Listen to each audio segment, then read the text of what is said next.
think about what our opponents are fighting. They're not just fighting us, they're fighting truth, they're fighting evidence, they're fighting history, but most of all, they're fighting time. Any one of those four forces could kick their asses without any help by us.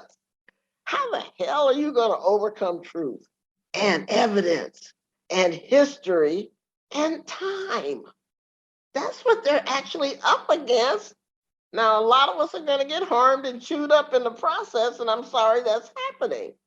But I know victory is certain because of who they've arrayed themselves against. I fail to believe that it is possible for mankind to defeat time, truth, evidence, and history. I don't care what your political perspectives are. Hey, everybody. As we round out 2022, we want to direct you to our nonprofit pick for this year, Mental Health Liberation. This is an arm of inclusivetherapists.com. Mental Health Liberation bridges marginalized people with quality, accessible therapy. So thank you for your good work. We've donated half of our ad sales and all of our merch sales this year and hope you would be willing to join us and to support them as you are able. So Ann and I are going to take a short break to, basically recharge and do the things that we recommend you guys doing, self-care. But in the meantime, we are going to be sharing some of the episodes that we really don't want you to miss, or if you have heard them, that are worth a re-listen. So this first can't miss episode is with Professor Loretta Ross. This was really popular with our audience. Since the episode aired, she was chosen for a MacArthur Foundation Fellowship. Basically, it's called a Genius Grant. And this fellowship is one of the nation's most prestigious awards for intellectual and artistic achievement. So congratulations to her. And trust me, you're definitely going to enjoy this episode. Welcome to Therapist Uncensored. Building on decades of professional experience, this podcast tackles neurobiology, modern attachment, and more in an honest way that's helpful in healing humans. Your session begins now with Dr. Ann Kelly and Sue Marriott.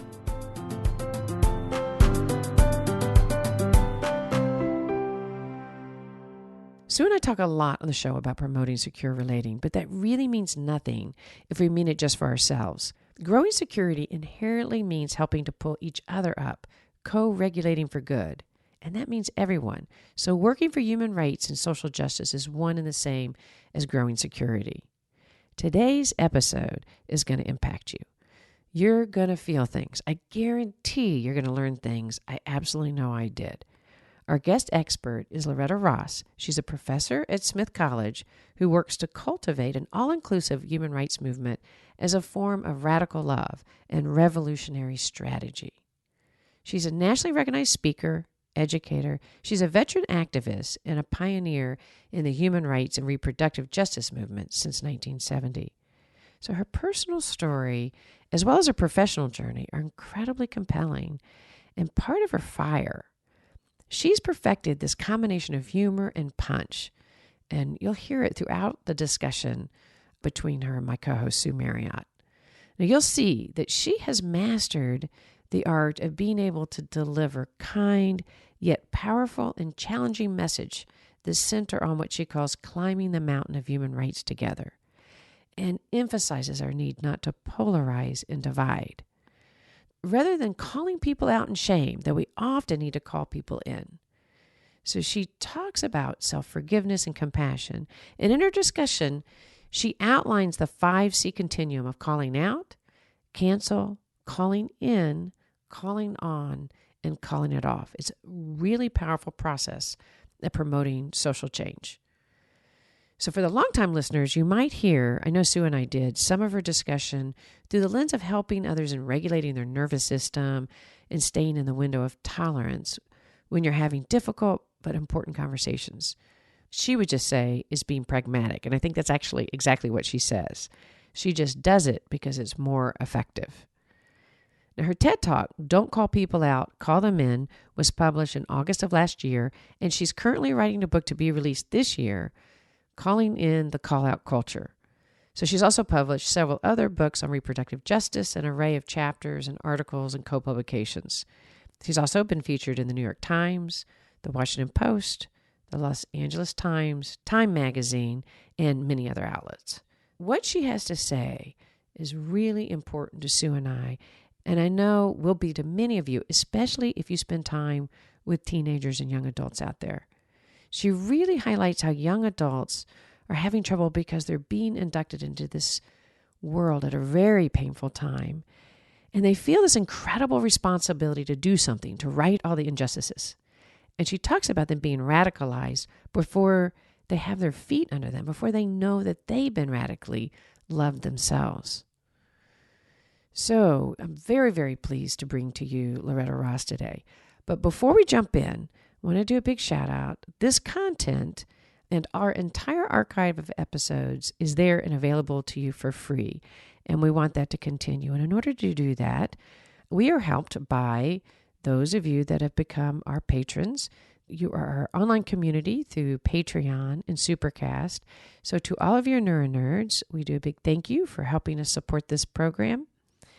And we also want to do a shout out to our sponsor. And so today's episode sponsor is Simple Practice. So if you see clients of any sort and need a practice management system to keep you organized, do your billing, keep you paid, Simple Practice is the answer. And by the way, our listeners get 2 months for free. So you can head over to simplepractice.com/therapist uncensored. And by the way, both Sue and I use this management system, and it has been a lifesaver. So we really highly recommend it. And by the way, by just checking out the sponsor and considering using them is a big way to support the show. So thank you, Simple Practice. And now I'm very excited to bring to you Loretta Ross. My name's Loretta Ross, and I'm a Texas gal, born in Temple, Texas, grew up in San Antonio, Texas, and feel like I'm an I-35 family. So, Well, yeah, me too. but I live in Atlanta, Georgia now, because I've been gone from Texas since the days of the hemisphere. I left in 1970 to go to college, and I haven't lived back in Texas since then. I'm a professor at Smith College in the program for the study of women and gender. Because I'm a professional feminist, I became a feminist when I went off to college at the age of 16, and I haven't looked back. I've worked in women's rights, civil rights, human rights work for more than 50 years. Right now, I'm really focused on not what work we do, but how we do the work. And so I started 6 years ago a book called Calling In the Calling Out Culture. And it actually can be blamed on my grandson because at the age of about 12, he decided he didn't know how to answer his cell phone. And I knew this was incomprehensible because every kid knows how to answer the cell phone, but it would go to voicemail. And he said, well, Grandma, if you want to reach me, get on Facebook. Well, I got on Facebook just for him to immediately migrate off, saying it was for old fogies now. And I didn't follow him to Instagram or Snapchat or wherever he went, but I stayed on Facebook, and that's when I noticed how unbelievably mean people were to each other. I am convinced that people give themselves license to say things online behind that cloak of anonymity that they wouldn't dare say to a person's face. And so when I noticed this and then pointed it out to some young people I was working with, they said, oh, you mean the call out culture? And I was like, y'all have named it? And this young person said, oh, yeah, we deal with this all the time. I said, well, what are y'all doing about it? And she shrugged and walked away. And so I began processing my 50 years of activism. Back in the 70s, we used to call it trashing each other and claiming people weren't relevant. And that was the worst thing we could call somebody, irrelevant back then. And learning and really revisiting all the experiences I'd had in my life of when I called people out, but also when I got called out myself, what I learned from other people about giving people grace and forgiveness and calling people in. I mean, an icon of the civil rights movement, Reverend Joseph Lowry, used to say all the time, we've got to learn how to turn to each other, not on each other. And this was being said in the 1960s. So obviously they were dealing with the call out culture too. And so I began writing a book about 6 years ago on calling in the calling out culture. Unfortunately, my son died right after I'd begun writing the book unexpectedly of a heart attack. So I put it aside for a couple of years because I just didn't feel like writing a book while I dealt with that unimaginable pain. But I picked it up a few years ago again, started writing on it. And then because of COVID, I started teaching my techniques online for $5 a class. And next thing I know, I have 700 people enrolled because I had really tapped into a frustration a lot of people are feeling that we're being too mean to each other. We're too quick to judge each other. We're calling each other out. We're blaming everybody. We think that we can change people when we can't. And so I just fallen into a gestalt that was happening at the time. And so the success of teaching it online, and I continue to teach it online now, I have a staff of us teaching it online, led to a inquiry by Simon and Schuster. So they offered me a pretty generous book deal to finish my book. And so that's where I am. But I've taught calling in techniques to eighth graders and to C-suite executives. It's really about making different choices about how you pursue accountability with other people. It's not about letting harms and injustices get a free pass. It's about making choices about how you seek that accountability in a way that's more likely to be effective than not. Totally identify. We get called out all the time, even though, I've been an activist in my life and we've done a lot. And as far as from the gay and lesbian world, as parents, gay parents, things like that. So we're aware of it. But according to our children, we are in the Stone Age. And, you talk about woke, and we are constantly being pointed out how unwoke that we are, which is, in some ways wonderful, but there's this certainty. But I was curious for you on what do you think is behind, before we get into how to both hold people accountable, like not to silence yourself, but to be effective in your communication is what I'm hearing. But do you have a sense of like what's driving some of that? Like these aren't mean people, but they're behaving in this way that is really cutting and, extreme, polarizing. Well, there's a lot of motivations for the call out culture. Some people are doing it in good faith, and those are the ones I care about. And some people are doing it in bad faith. They're weaponizing the fact that they don't want to be held accountable for the harm that they do, for the policies that they promote, for the lies that they perpetrate, kind of like the entire Republican Party right now. And so I tend to distinguish between whether or not the person is operating in good faith or bad faith. If I actually believe that you are making a sincere attempt to do the right thing, but you're going about it the wrong way, then I'm going to invest my time and attention in you because I think you are willing to learn how to do what you want to do better. If you're doing it in bad faith and you're trying to cause harm, or you're trying to shut people down, or you're trying to evade accountability and double down on the harm that you're doing, then I'm going to use my favorite call out tactics on you because I do reserve the right to call out racism, bigotry, fascism, homophobia, and transphobia with glee if you are dedicated to harming people and you're doing it on purpose. I don't have to believe your mealy mouth lies. I choose not to be that credulous, that naive. But I don't think that's the majority of humanity. I think most people, particularly young people, are so earnestly trying to do the right thing. And so we've given them this radical consciousness without the radical tools to handle it responsibly. And so they feel that the weight of the world is on them because we didn't fix racism and homophobia and sexism and transphobia before they came. And now they feel an urgency to do it. And they're going to call out everybody who they don't think is doing it the way they think it should be done. So you've got radical consciousness meeting youthful eagerness. And no one is speaking to that. No one is helping people be able to integrate those things. And so that's why I love teaching young people about calling in. I mean, the first thing I try to get young people to understand is perspective.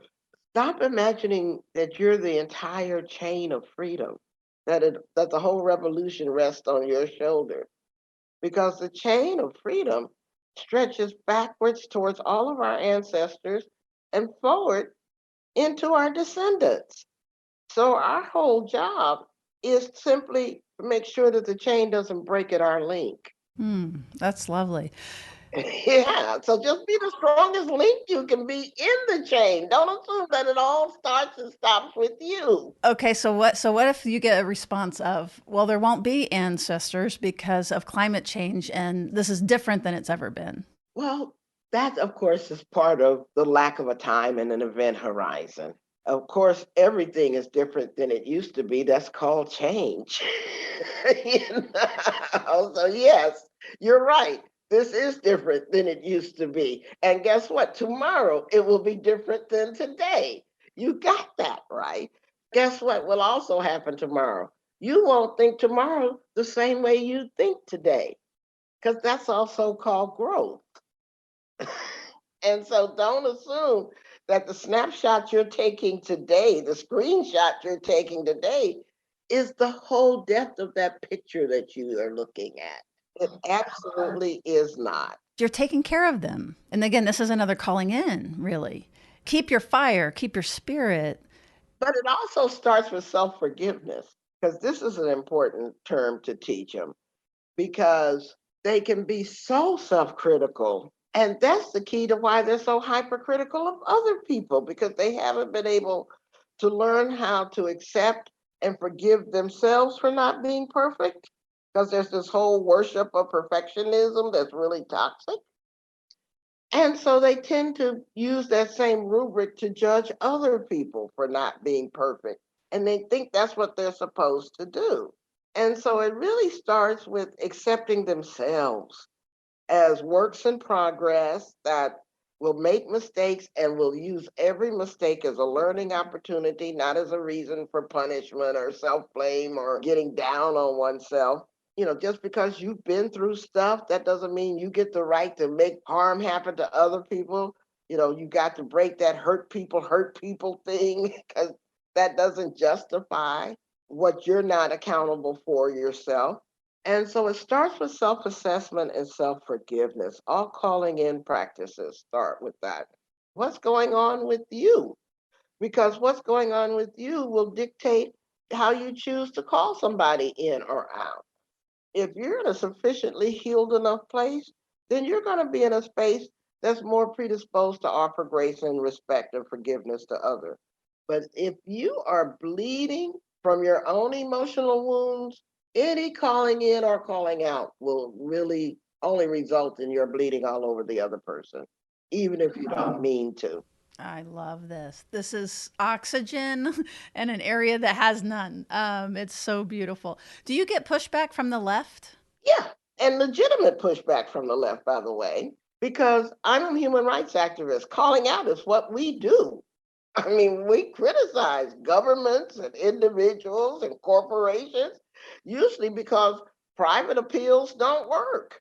We tried to write the letter campaign to you to get you to stop polluting the river, or we tried to meet with your board of trustees or directors or shareholders to get you to change courses. And so we've been backed into a corner where the calling out is our best weapon, because the only thing left for us to do is to cause you shame. And so, given our familiarity with that tactic, our problem is we think that's the first weapon of choice and not the last one. And that's where the pushback from the left comes back. They think we should always use shame as a way to create change in other entities, whether it's individuals, corporations, or governments. But in fact, it should be the weapon of last resort, not the first thing out of the toolbox. Do you think that that also goes back to what you said earlier, which I love about self examination and kind of our own internal shame of not doing enough? So then, if you catch somebody being too soft, then you're going to stamp that You're, right out. right. And you're going to project that shame onto them and all of that. The other thing that I try to get young people to understand is that there's many pathways to the mountaintop. So Your pathway may not be someone else's pathway. As a matter of fact, it will not. It's guaranteed not to be someone else's pathway because they don't have your lived experiences, they have their own. And so we all learn things at different paces, at different times. We choose to go to the mountaintop a different way because of what we've been through versus what someone else has been through. I actually had this insight, though, long before I learned the calling out concept in the 1980s when I was on the staff of NOW, the National Organization for Women. And I'd been hired to start and run their first Women of Color program. I spent my first 2 years at NOW trying to convince white women to understand what the life of a Black woman was like. And I gave up out of frustration, not because of what the white women were doing, but what I was doing wrong. It took me a while to understand they didn't even understand how to be appropriate white women and live in comfort with their whiteness. So if they were uncomfortable being white, how the hell could I get them comfortable in understanding Blackness? I'm like, oh, I got a different project here. You're going to love them through this in some ways. It's like they need something first. Yeah. And so I stopped being angry at them. I was like, oh, okay. And so I started thinking about the concept that I call appropriate whiteness. How do you learn to be proud of being white without white supremacy? How do you learn to not feel shame and guilt for characteristics that you have no damn control over, but you can repurpose in the service of human rights and justice? I mean, it's a different project. And that's one of the reasons I get so impatient with a lot of what's called DEI training, diversity, equity, and inclusion training, because it starts from a place of shame and punishment. And I cannot convince myself that any human being is going to be attracted to something that makes them feel bad about themselves. Yeah, shame doesn't work. It doesn't bring out our best self. That's for Right, yes, exactly. And yes. so the whole predicate of you fight white supremacy by not separating it from white identity is flawed. White supremacy is a body of ideas, it's an ideology. Whiteness is just an identity, just like Blackness is an identity. And, not all white supremacists are white, and not all white people are white supremacists. And if you don't understand that fundamental fact, what is going to be your approach to doing the work with people who have identities that you need to work with in order to defeat white supremacy, the ideology? I know some about your history. I know that you have a very painful history, including helping people in the Klan and white supremacist groups move. You've had to endure that level of violence and hatred, those groups, and bridge to them. Do you have a sense of your own? Where does this bubbling well of compassion? I don't know if it's compassion or pragmatism. If Black folks could end white supremacy without white folks, it would have been over a long time ago. Yeah, that's true. Trust me. It's effective. It's about effectiveness. Right. I know we need white folks to deconstruct white supremacy because white folks created it. And so we have an advantage at this particular historical moment because more white people have been turned off by the ideology of white supremacy because of the way Trump behaved than ever before in the history of America.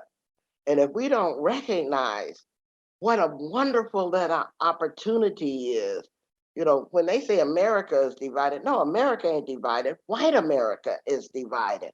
And this is our opportunity to take advantage of that division and say the white people in America who are repulsed by white supremacy and want to work towards human rights, those are our allies. And just because they don't know the latest words or they'll get gender pronouns wrong or whatever the hell you think is wrong with them, which really is a reflection of what's wrong with you. But anyway, whatever you think they need to work on, get the F over it. Because at worst, they're your problematic allies. The best way I tell it to young people is because there's a whole lot of conversation among young people about what they call performative activism. You just put up a Black Lives Matter sign, but you don't really mean it. Or you just put up a love has no home here sign, but you don't really mean it. And I tell them, first of all, you need to get over yourself because you haven't done any research. You don't even know anything about that person you're busily passing judgment on. So you're making an opinion from an ill-informed place, which is one of the hallmarks of stupidity. But leaving that aside, the fact that they put up that sign has told you the number one thing you need to know. And they all say, well, what was that? That they're not on the other side. No member of the hate movement has ever put up a Black Lives Matter sign. So you already know they're on your side. You just got to figure out how to work with them. Which is part of why they put up the Black Lives Matter sign. It's like, Exactly. this is something I can do. Exactly. I try to speak with love because I'm not into shaming people into doing the right thing. I don't think it works. But I do use a bit of mockery and humor because I'm like, why do you think you know everything you need to know about a person just because you saw a Facebook post you didn't like? Were you granted that ESP denied to the rest of us? And by the way, did someone have a cell phone recording your most stupid moment the way that you're using somebody else's most stupid moment against them? So sometimes I can use a little bit of humor to make them self reflect about whether they want to do things differently. We talk a lot about interpersonal neurobiology and attachment and things like that. And this is how I would describe what you're doing is you're signaling safety to them, that you're okay, through just your general presence, certainly, but also the humor and things like that. Like you're saying, it's almost like on one hand, you're saying, you're safe with me, and I'm going to tell you how it is. I didn't know that's what I was doing because I actually don't believe in safety. I had a wonderful, loving family, so that's not the problem. But my family was also marred by multiple generations of incest. And so safety was so situationally specific for me. There were times in my family situation when I felt safe, and there were times when I felt decidedly unsafe. Then, when I was 10 years old and my mom and dad and the rest of us were moving from Virginia to Mississippi, we got shot at in Mississippi when I was 10. And then, I was raped and all other kind of stuff that happened to me. So safety kind of feels like, Valhalla or someplace to me that has never really existed. So it's not something that I spend a whole lot of time worrying about not having. And I think that safety and comfort is privileged too much as a way to keep people from dealing with the reality of things as they are versus how you'd like them to be. Particularly since I've spent a lot of my career working with white women, the first thing I have to disabuse them of is this belief that you are entitled to feel safe and comfortable in every interaction in life. Because the reality is that, first of all, you're neither safe nor comfortable. You just want the illusion of it. you know, and then you want me to participate in the illusion for you. And as I tell them, like I tell my students, do you want me to protect you from reality or teach you about it? You need to choose how you want this engagement to be. So you're leading them into the discomfort that's already there and expanding their capacity to handle the discomfort. You're more resilient than you think you are. So that was a tiny example, I think, of sort of calling me in the sense of I was off base with that.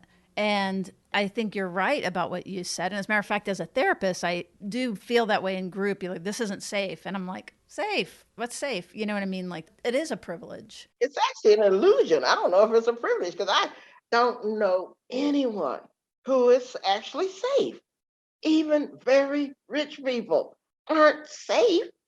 My friends who've had, multi-generational inherited wealth, that wealth became a barrier between them and their mother bond, or, whether they could trust the servants around them, or whether they could ever secure a romantic relationship. I mean, safe?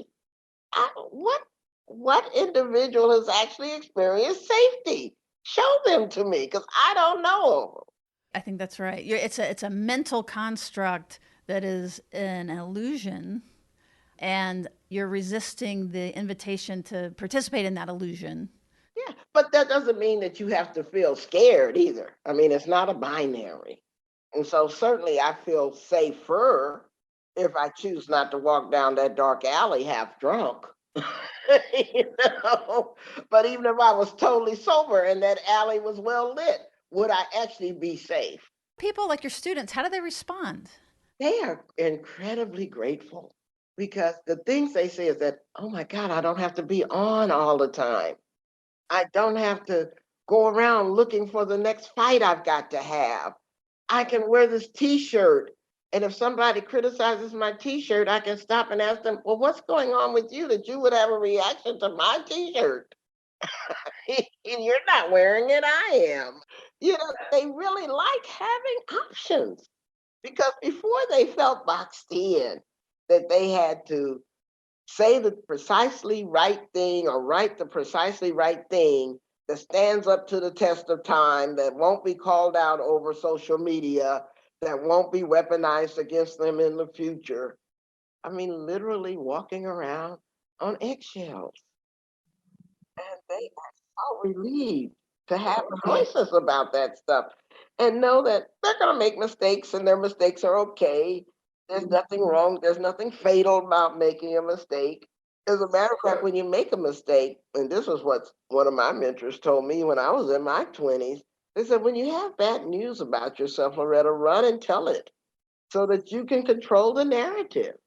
If you tell it first, it can never be used against you. But if you wait and try to hide it, then you're vulnerable to whoever gets that lever. And so they love hearing that kind of advice because they've been trained to hide and cover up mistakes instead of own them and learn from them. There's something really powerful about your message. I can feel it myself. I know people that are listening to this podcast are going to be able to feel it. There's like, as you're speaking, I don't know. I keep thinking about the objective idea of safety is one thing, but there is something you go from inside your body, you go from threat, which is what you're describing, like, I'm not good enough and therefore I'm going to be on eggshells, to maybe like more of a sense of inner security that I'm a mess, just like we all are a mess, and we're all in this together and we're going to do this together.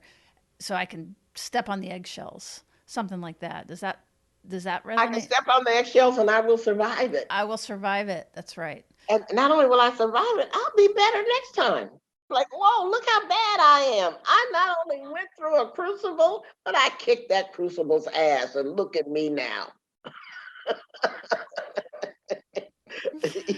It's wonderful. So, what are some of the techniques that you teach? I call it the 5C continuum, first of all, to the calling in process.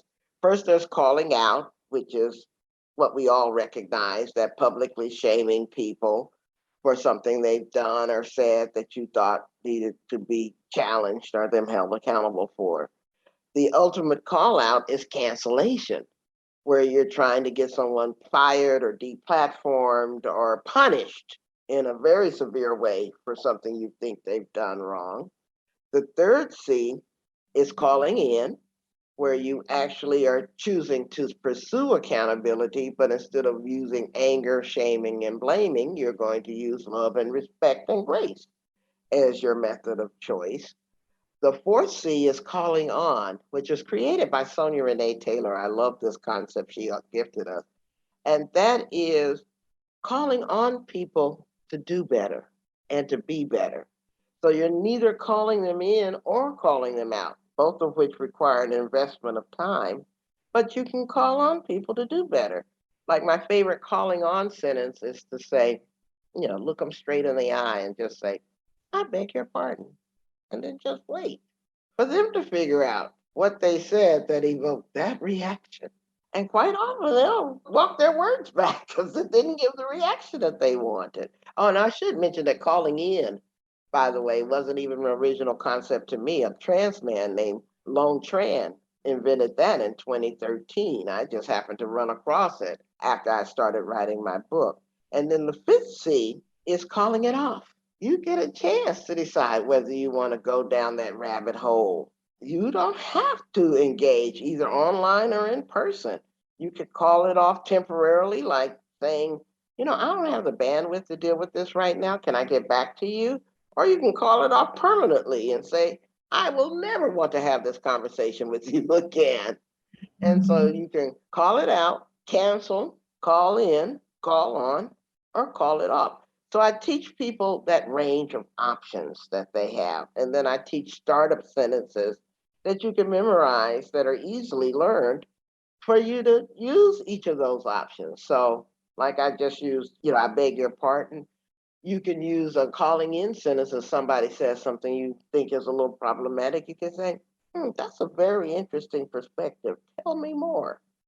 You've not agreed with it, but you've invited them into a conversation instead of a fight. So that's a great calling in sentence. Tell me more.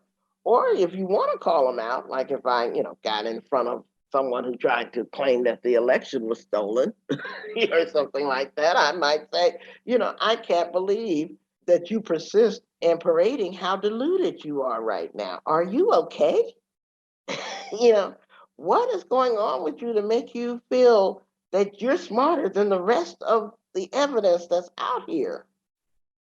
What is your need to be the smartest person against scientists, against evidence, against everything? What is that saying about you? And do you need some help? And then calling it off is, like I said, those words I use. I don't have the time for this, or I'm not in an emotionally, healthy enough space for this conversation, or, you know, any kind of thing. So I teach people startup sentences like that. And then we practice. But we practice in different ways because remember, I was talking about self assessment. The first thing that I have people revisit in their lives is how mistakes were handled when they were children.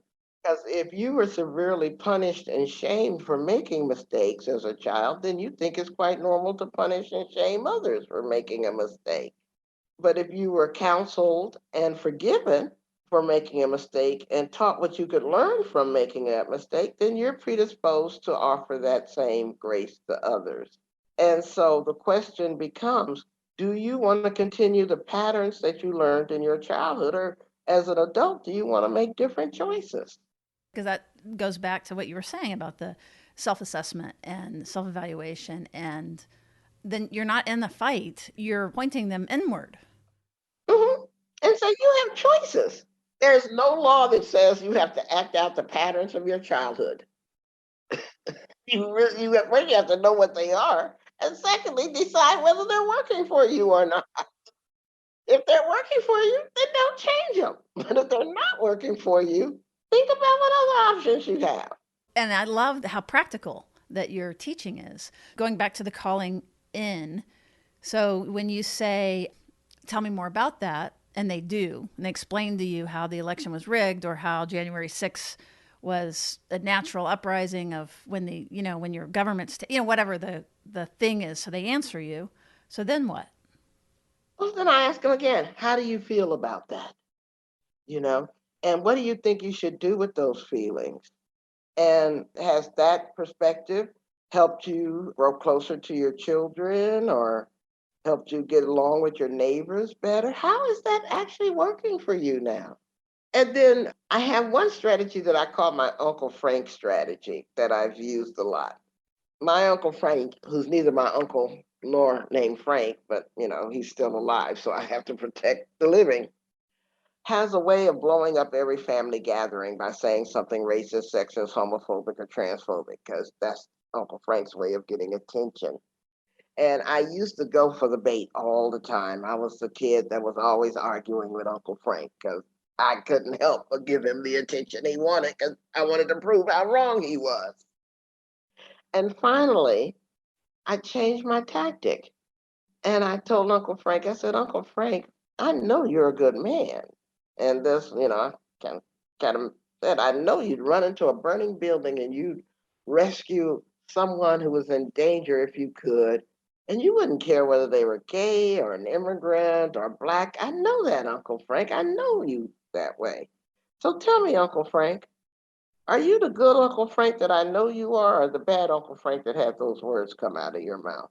Tell me which Uncle Frank I actually have. So that's neither calling him in or calling him out. That's calling on him. to tell you who he wants to be in his niece's eye.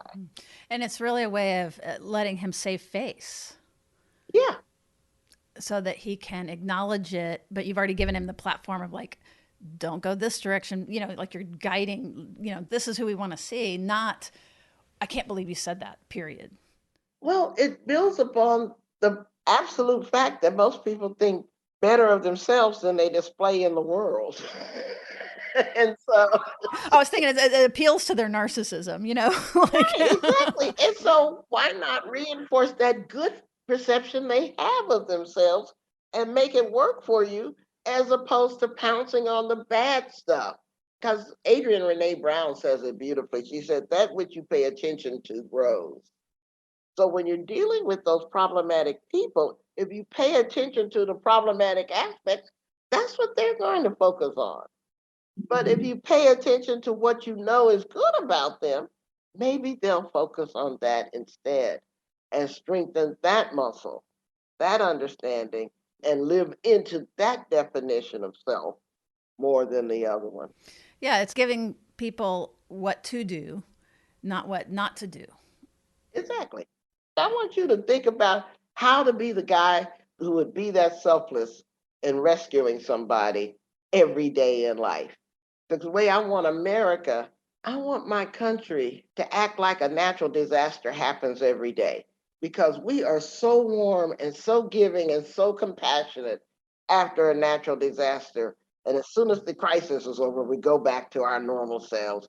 Well, I want us to act like that natural disaster happens every day towards each other. Yeah, because you're saying it's there, it's already there. We don't have to grow it. Yeah, and we don't have to have a flood, Noah's flood, to have it. It's there. All we have to do is build upon it as a normal way to be. It's so brilliant. And this is applicable. You know, there's going to be therapists from all over the world listening to this. This is applicable to us, to our clients. You are just doing therapy on the world. I'm telling I you. wish. I You wish. Honey, you well, are. maybe I'm channeling my own therapist because I've been in therapy since I was well, the last 41 years. But I'm convinced that people are much better than we've allowed them to be, and we've encouraged them to be. And I've seen the ugliest things humanity can do to each other, both as a rape survivor, a director of a rape crisis center, a deprogrammer of white supremacy.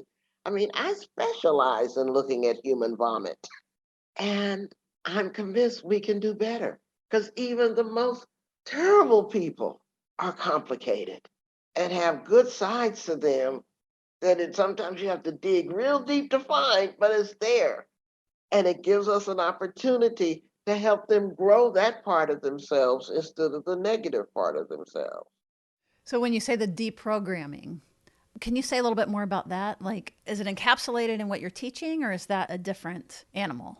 Well, I think it's all related. My former boss, Reverend C.T. Vivian, who'd been an aide to Dr. Martin Luther King, used to tell us all the time that when you ask people to give up hate, then you need to be there for them when they do. And when he first told me that, I was like, oh, hell to the no. Because if the Klan hated Black folks, I was all right with hating them back. I didn't see any problems with that quid pro quo, right? Right. You're just matching them. Exactly. I mean, I didn't start this hate game, but I'm going to win it kind of thing. But where I worked at, the National Anti-Klan Network, which was renamed the Center for Democratic Renewal, it was part of our mission to help people who left hate groups. And then it became part of my job to work with these people. And I do need to say that I've never seen an example of someone flipping somebody out of a hate movement. I've heard stories that it can happen, and people seem to think that you could have a conversation with a Klansman and suddenly they repent. I've never seen any evidence of that. What generally has happened in my experience is that they have their own epiphanies and they're lost. They don't know what to do. That they've lived in a netherworld of one set of beliefs, and they can repudiate some of those beliefs, even not all of those beliefs, but some of those beliefs, and they don't know where to go after that. And what kind of thing causes that kind of an epiphany? It could be a number of things. In Tennessee, I was working with a group of women whose husbands and sons were in the Klan, and they didn't want their children raised in the hate movement. Not because I think they were repudiating hate, but because they were doing so much criminal activity. And they didn't want their kids going to jail. And they knew in Appalachia, class was going to compromise their relationship to the police, like, despite their whiteness. Right? So they were scared for their children. And of course, I would suspect, though I don't have any evidence, that they were victims themselves of a lot of domestic violence and stuff, because the stories they told were not the happy homemaker in a Klan robe story. Another person I worked with, son was born with what his Nazi buddies called a genetic defect, a cleft palate. And his Nazi buddies told him that his son needed to be culled from the white race because he was not a perfect Aryan baby. And so that caused him to want to leave the Klan. Another left because of criminal activities. The FBI was getting too close to some of the things that the Klan chapter was doing, and so the husband and wife team left. So there's a variety of reasons that people suddenly figure out that these aren't the people they want to hang out with anymore.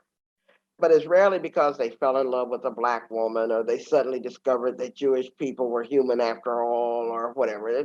Those are the scripts that Hollywood portrays. Those are not the experiences that I've had. Maybe other people have. But once they do make that break with the hate movement, usually they're quickly exiled from that hate movement. If not, killed, because you don't just quit the Klan like the Kiwanis Club, because you're leaving with a lot of knowledge of criminal activities that people will kill to keep secret. And so they end up calling organizations like ours for help to relocate. And we don't have like the FBI's witness protection program. We can't help you change identities or anything, but we can use a network of churches and synagogues and temples and what have you to help you, go to another town, get you some clothes, because quite often they leave in the middle of the night. They don't get a chance to pack up and, announce, by getting a pod planted on their front yard that they're leaving or anything like that. And so our job is to help them relocate and restart life under their identity, because like I said, we can't help you change your name or anything, but we can give you a network of supported people to help you restart life. And just because they had an epiphany on one issue doesn't mean they've had it across the board, because a person who is fearful for their children may still be homophobic or anti-Semitic. And so by working with them, it becomes a process to help them recalibrate their thinking. It's not like overnight they just suddenly saw the light and were suddenly politically correct on every issue. Mm-hmm. Well, you're also describing like one kind of that cult-like behavior that if you stray away, you're out, which is kind of, again, that narcissistic, there's one end. But also just even when you're not in that I think some of the human rights movement is about you have to give stuff up. There's this idea of you can't be comfortable. You have to give things up. And people don't want to do that. Unless, like in these cases that you're describing, it sounds like almost it was like happenstance things happened a little bit more than like this internal change, because that there's so much pressure. Usually the problem is that whenever you join a cult, by definition, you have to turn your brain off. The question is, how permanently can you keep your thinking from happening? And so it usually, the ones I've heard described, it's a trickle. At first you notice one thing that doesn't make sense, and then another thing that doesn't make sense, then another, and then it's the accumulation of things you can no longer explain to yourself that lead to that mental shift, that mental break.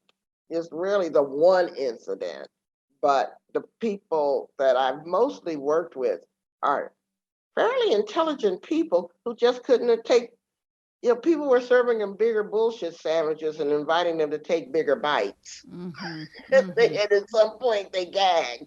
Mm-hmm. Do you think that will happen in this tight community that Trump kind of has his arms around? Well, see, there's a difference between true believers and opportunists. Trump is surrounded by a bunch of opportunists, and they don't even believe the crap that they push on their own followers. That's why they're vaccinated and they're telling their followers not to get vaccinated. That is so clear that they are using the gullibility of their followers. They don't actually believe the crap that they're pushing.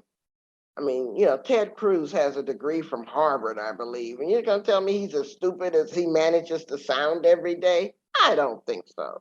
So that it's opportunistic. It's not Right, right, it's not faith based. You're not believing in the right. cause. So when people are peddling lies because of raw ambition, they're impervious to the truth. Now, I did have this conversation yesterday because of a reporter friend of mine. I did an interview yesterday about January 6th.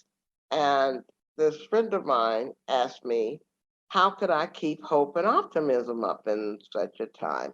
I said, well, actually, I don't have to be very optimistic or very hopeful because I try to be pragmatic. Think about what our opponents are fighting. They're not just fighting us, they're fighting truth, they're fighting evidence, they're fighting history, but most of all, they're fighting time.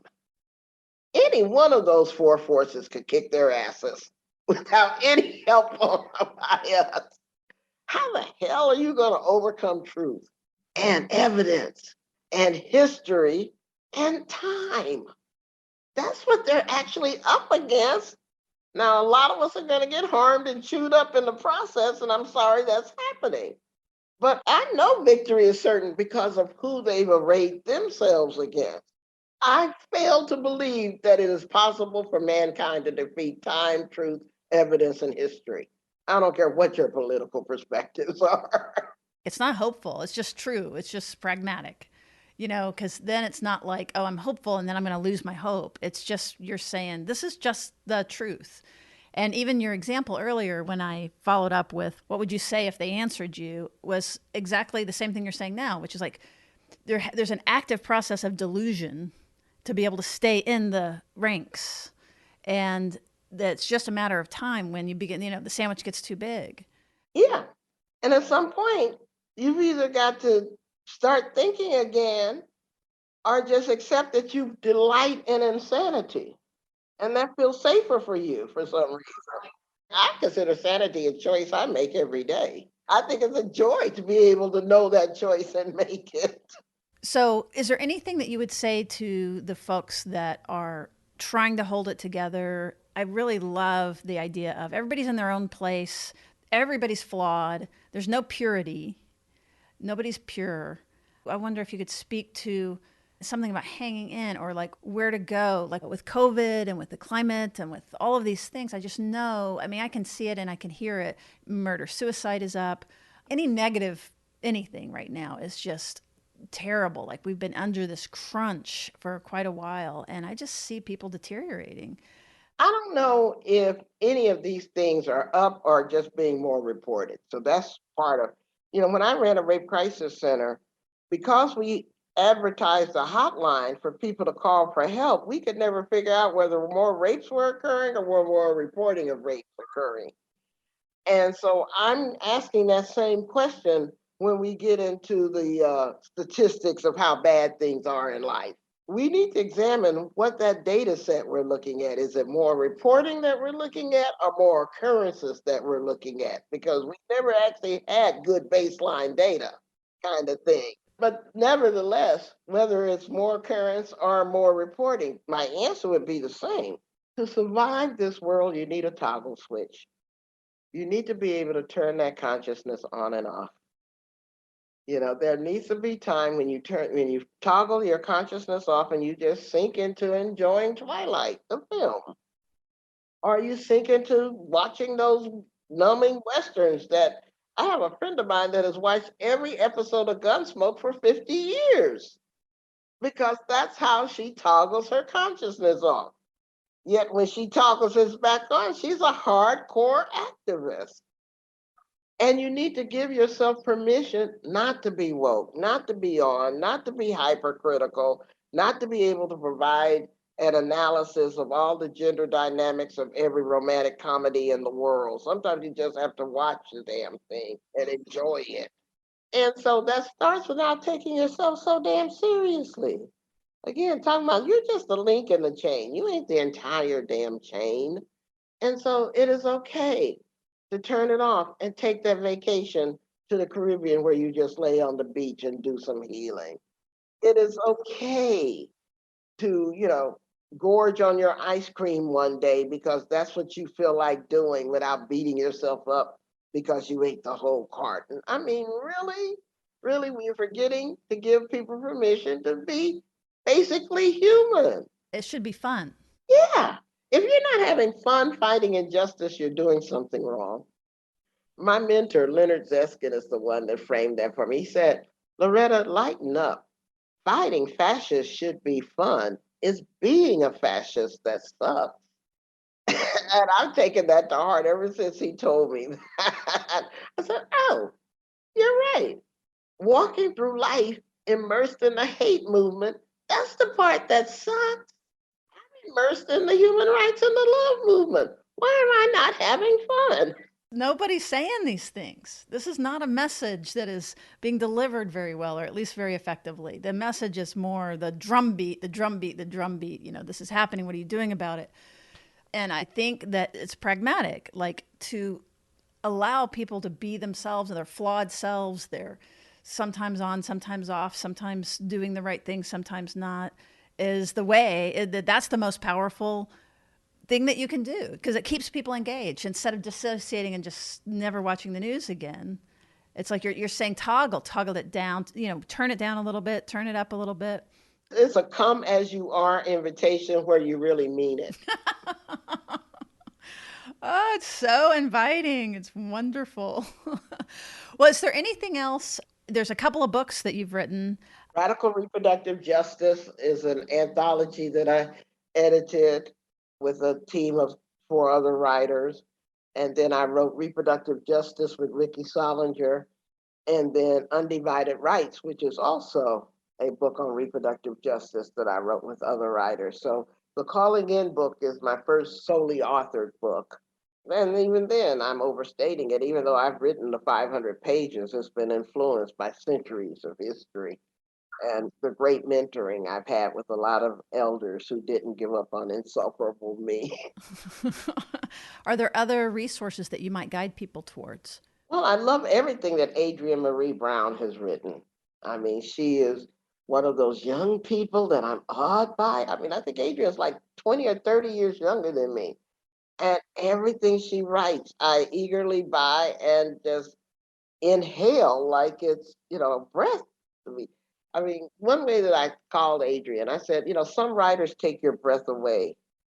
Adrienne gives you your breath back. That's how strong she is. So I love reading her work. Now I don't agree with everything she says, but then I've never met anybody I totally agree with. But I sift from it which I find resonant and useful and recommend it for everybody. Mm-hmm. Mm-hmm. Good.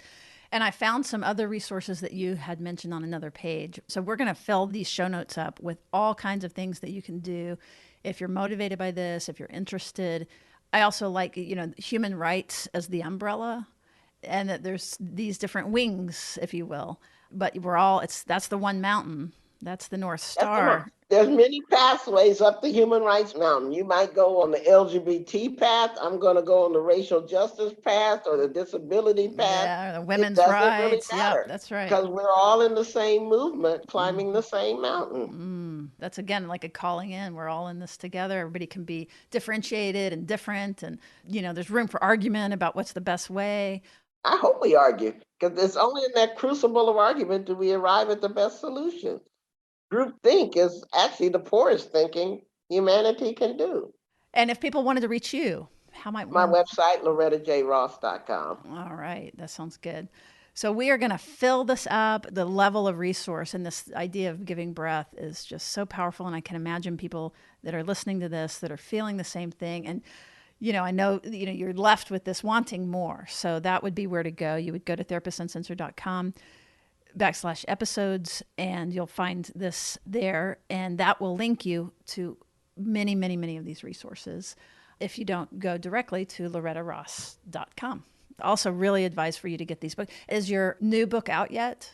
No, it'll be out in the fall of this year. Fall this year. Simon and Schuster signed a contract with me last April, and I didn't realize quite at the time that that meant that they controlled its release date, which is fine because they want to build a market up for it. And, I'm working with a lot of vice presidents there, so they're giving it a good investment in time and attention. And the other thing I want to appreciate about them is that they pointed out when I was concerned about the delay in publishing the book, because I had largely written it before we signed the contract. They said, Loretta, this is an evergreen topic. Do you think people are going to stop calling each other out before we get this book out? I said, you got a point there. Yeah. Okay. They said, so whenever it's released, it will be timely. Let go of that anxiety. Is there any reason they're holding it back? Their developmental process. I've talked to their marketing team, their young adult team. They got a whole strategy involved in this, Yeah. Okay. Well, which I appreciate Yeah, and exactly. flattered by getting that high level attention. Yes, that is wonderful. But you do have a TED Talk that is fantastic. Yeah, we did get a TED Talk this summer done. Yes, and it's recent. Right.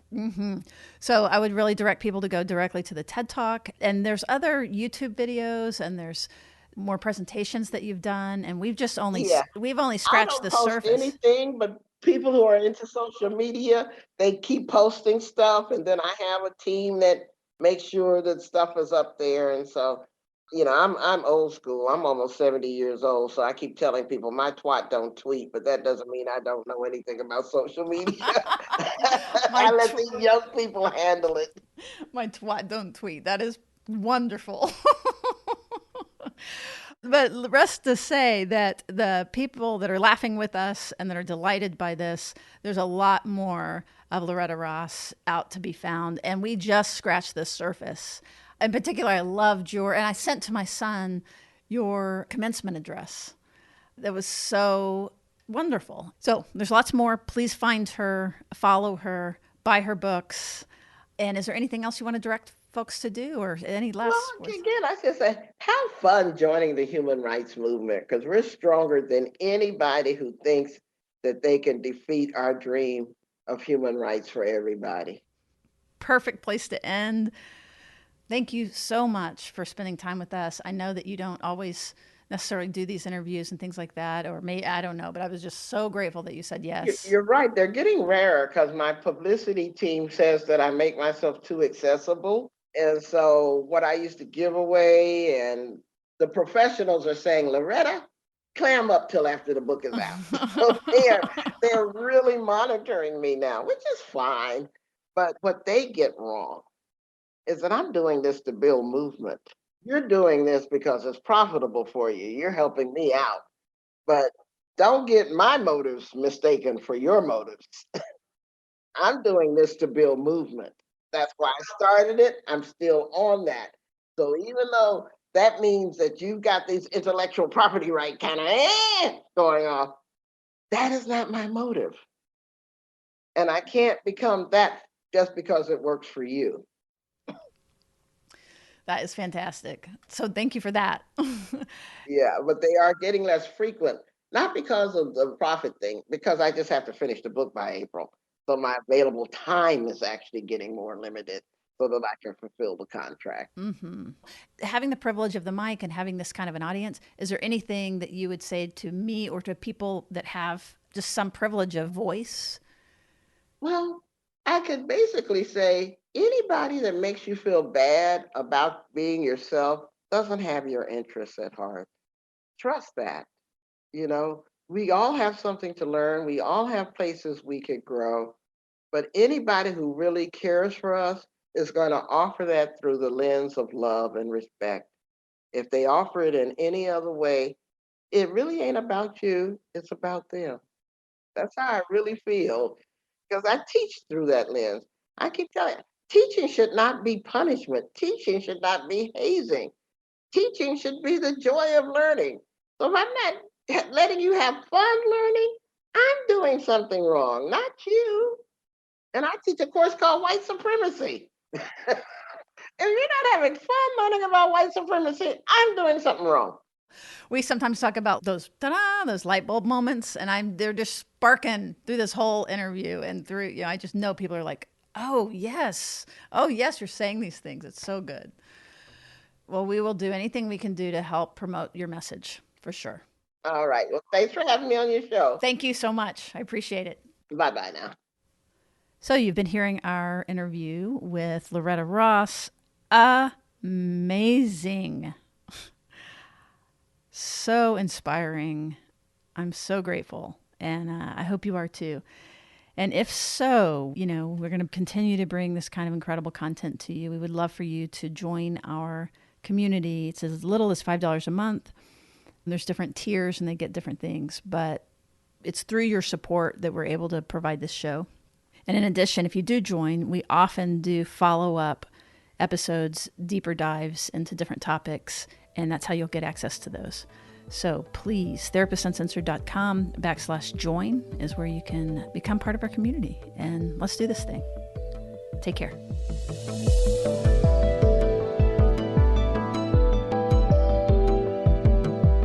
Therapist Uncensored is Ann Kelly and Sue Marriott. This podcast is edited by Jack Anderson.